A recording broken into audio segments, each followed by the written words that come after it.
So moving now on to future price limits and talking about what's changing there and what Ofwat are doing to look to incentivise innovation going forward. Our aims within future price limits are set out on screen. They're very much about how do we get the incentives right, how do we get the right mix of those in place. There's got to be customer engagement involved in that process for legitimacy about the framework as a whole, and it has to respond to all of those government policies that Mark touched on earlier. If we look at the drivers for change, there are numerous reasons why we need to change and evolve a framework for price setting going forward. All of those issues I think are well understood on the left hand side in terms of the challenges we face as a sector. There are a whole host of things in the middle in terms of regulation and regulatory challenges. We are 20 years on since privatisation, and the role of regulation has to change and evolve. It is moving to a position of risk-based regulation rather than there being significant data burdens.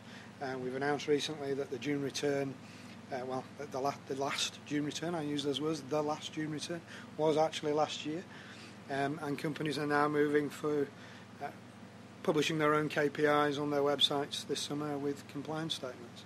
So the huge regulatory burdens that we have seen in the past are changing and evolving. And then there's a whole host of various different reviews that have been looking at market reform, affordability, a review of Ofwat, and then the competition and consumer landscapes. Some of those are not complete yet. We're still seeing quite a bit of change in terms of the consumer landscape occurring with BIS at the moment, and that is still underway.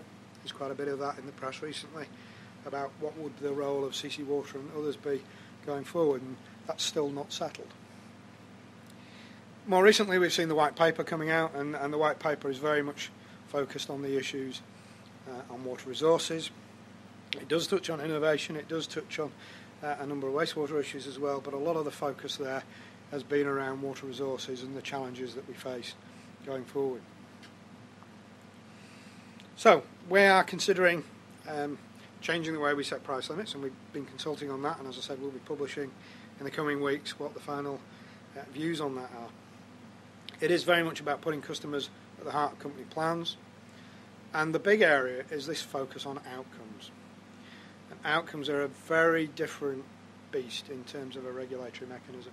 Traditionally we have regulated around inputs and outputs, so we've measured length of main that needed replacing or number of service reservoirs. Those were the typical kind of inputs that were regulated. More recently we've been very much on outputs, about compliance of treatment works, serviceability and maintaining service to customers. Those are very much around outputs. Outcomes are going to be much higher level, and they by their very nature will allow greater flexibility in delivery for innovation. It's also about introducing simpler, clearer incentive properties. If you look at the basket of incentives that are in place and the interaction of all of those, they're really quite complex, and there are very few people who actually understand all of those and can actually respond to them appropriately. We're also the discussion around wholesale and retail controls, and that's part of the Water White Paper as well, in terms of the discussion about the impact for commercial businesses to have some choice in their suppliers. And then we're also looking at incentives around water trading and the company's ability to move water across their boundaries. So, what is it there for? We've got to preserve investor confidence, reveal better information that the companies and the regulators can act on, and lots of different ways of incentivising network operation, maintenance and development. Innovation is very much in there, and the two areas that I think we'll touch on now, which are the ones that will actually make a difference in the framework, are that of outcomes and then also the discussion around total expenditure. Touching first on outcomes, what will it allow? It will allow that greater scope for companies to manage their own businesses. The outputs will be specified in not so much detail. It will allow greater flexibility. And one of the prime examples is traditionally, say, on wastewater treatment, we have set individual compliance positions on individual works that are needed to be required in order to make assumptions about what the impact on the rivers would be. Actually, surely the outcome is the impact on the river, and that is the thing we need to be focusing and concentrating on. And actually we should allow the greater flexibility for the companies to play between the different treatment works and ensure that they are meeting those standards, but actually it could lead to a better overall solution. So that's one of the examples of where that greater flexibility in the regulatory regime will allow greater innovation. This aligns very much with the recommendations of both the Gray and the Cave reviews, and the focus becomes very much on those long-term outcomes. So it isn't just a 5-year outcome, we're talking 25-year outcomes. The real challenge then becomes, well, how do you measure that, and how do you hold companies to account for their delivery in that arena? The process we've looked at for that is very much using what we're calling the customer challenge groups, and that customer engagement where the customer challenge groups are working with the companies to develop up both those outcomes and then a whole host of milestones and deliverable outputs which the companies will be measured against. The companies agree those milestones with the customer challenge group, and then they also agree, we've used the phrase outcome delivery incentives, but that is, in a sense, what would happen if it isn't delivered. So the companies are actually agreeing with their customer challenge groups the scale and magnitude of penalties that would occur if they do not actually deliver against those milestones.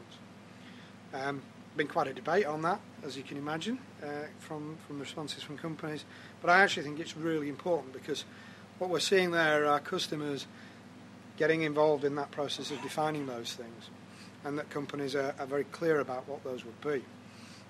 That then leads to a statement of commitments from the companies about their delivery, and we have a complete customer engagement and legitimacy to that debate that has occurred through that process. So a really important element of the development of the company's business plans going forward.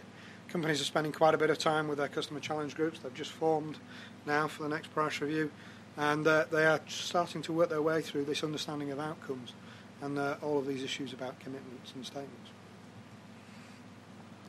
The current approach to cost assessment has actually been really complex, and traditionally we have separated operating costs and capital costs independently, and has that in itself contributed to a capex bias that has actually led to decisions being made which are very much focused around the pouring of concrete and laying new pipes, rather than looking at the delivery of the right outcome for customers. So the mechanism itself was actually, and has been debated, is it contributing to a capex bias? And this has very much been about productive efficiency in the past. Now, as we move to outcomes, and we're actually looking for very different ways of doing things, then actually you also have to look at how you measure that expenditure in a very different way as well. And this is why the discussions around total expenditure are in place. And I think these are really important, because this is actually saying you have to think about what is the right solution and the right way to finance it, and that should not bias you in the choice of the things you should be making. So the two go hand in hand, and I think that the two also go very hand in hand with the kind of contract strategies the companies will need to put in place. Because what we're trying to do here is stimulate dynamic and allocative efficiency, so you actually do something very different than the traditional way you have done things. Now, for contract strategies in the supply chain, that will actually mean something very different. No longer is it about laying main or things of that nature. It is how can you deliver that service in a very different way. So what we've seen in a number of companies in terms of the development of contract partnerships that are actually tackling this issue of dynamic and allocative efficiency rather than just productive efficiency mean that actually that could well be the contractual model we see going forward, because people actually should be rewarded for not digging a hole if we don't actually need to dig a hole, and that becomes a real challenge. So this is really going to stimulate a very different way of thinking, both in terms of company delivery and the way in which they make their total sustainable decisions, but then also how that then applies to and is delivered through the supply chain. And I've actually said all of that, so I don't really need to use that slide. And it does have that real challenge about outperformance and incentives, because traditionally we've done those things around very, very focused productive inputs as a sector, and that is going to change. So that contract delivery is certainly an area which is going to see quite a bit of evolution, I think, in the coming years as we start to work through the price review process. There are some other incentives in place, particularly around sustainable abstraction and water trading. Here the debate is how do we move water between regions, and how do we ensure that companies are incentivised to optimise the delivery of water within their areas. So there are the three different incentives: there's sustainable abstraction and water trading, and then there's one around network optimisation, where we're looking at how do we incentivise companies to make those balanced, sustainable decisions about how they move water around their regions and how they balance water across their areas. That varies dramatically from company to company, and what we want everybody to be in a position is that they're actually able and capable of doing this in an efficient manner. Finally then, there are another control around sludge treatment and disposal, and I think this is another area where we will see significant innovation in the future. There's quite a lot of work and discussion that occurred with a study with the Office of Fair Trading around the interrelationships between sludge and the organic waste market. They had picked up quite a number of issues through their study in terms of a perceived capex bias, and we've talked about that one already, a culture of risk avoidance amongst the companies, and that there would be cost advantages from the regulated businesses because the companies are actually building infrastructure at a much lower cost of capital. We've been looking at all of these issues very hard through the FPL process, and we are again going to be talking about that when that's published in the coming weeks. So the next steps are that the framework will be published in the coming weeks, and then we'll also be going out to consultation on the methodology. Now the difference between the framework is the framework's a high-level view about how prices will be set. The methodology is the detail by which that will work. And so the teams back at Ofwat are working very hard on that methodology at this moment, and going through the various debates about what form that should take and how that works within a very different regulatory landscape. So, in conclusion, innovation is essential to improve all forms of efficiency, whether that's productive, dynamic or allocative efficiency. The statement around innovative, sustainable businesses are successful businesses, I think, is a really important thing. We want everybody to succeed and deliver all of those. The Future Price Limits framework is promoting innovation through two separate routes, one around outcomes and changing the way things are specified and the deliverables that companies can set out and deliver.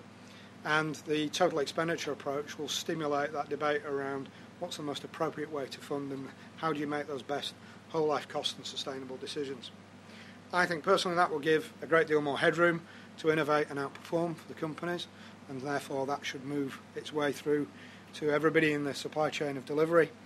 And I think we're clearly showing that there are new ways of thinking and regulating the sector that are coming through in allowing that to occur and allowing that flexibility for the future.